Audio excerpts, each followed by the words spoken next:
And so some of those things that can kind of swing the pendulum in terms of improving your insulin sensitivity are things like, obviously, we're going to talk about exercise, nutrition, getting enough sleep, stress management, those kind of things. What are they going to prevent, Drew? You had a really interesting experience when you were diagnosed where you were given an insight into some of the complications that can develop from diabetes, and it was really quite frightening for you, wasn't it?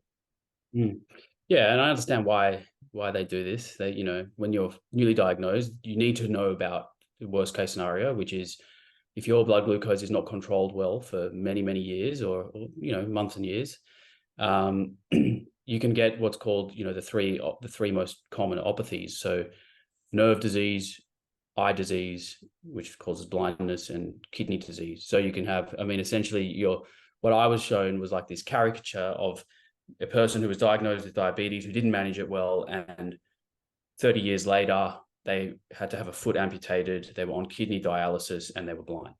So that's one of the first things you're told after being diagnosed.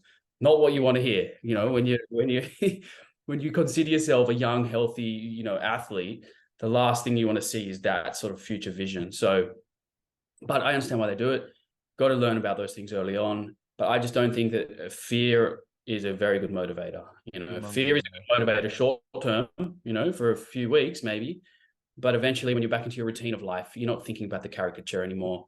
Now the best motivator is joy. So actually the opposite, which is what are the things that you still can do that make you feel amazing, right? So it's exercising, it's spending time outdoors, it's all of those sorts of things, right? So I think that I wish I didn't see that caricature early on, but it probably was quite important, as otherwise perhaps I would have not understood how it can be this sort of this slow, silent, insidious condition that just builds up in the background over time.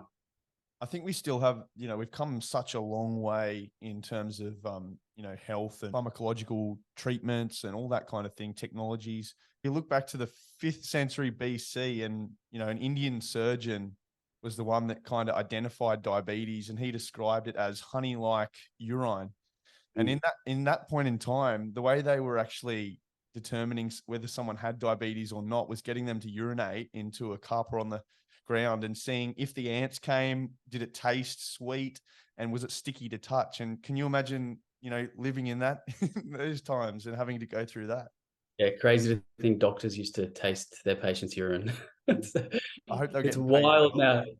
Now. Oh, they surely got paid well. But when you contrast that with the technology today, wow, what a difference! CGMs and apps on our phones. It's just incredible. Even for me, like when I was diagnosed, I was doing 16 finger pricks per day.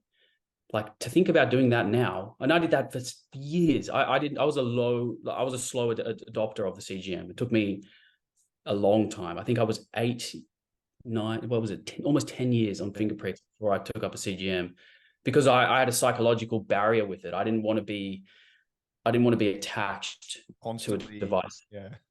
Reminded constantly that I'm wearing my diabetes, and that, and perhaps that was something that I just had to take my time to get over. But yeah, I took the leap, and I'm so happy I did.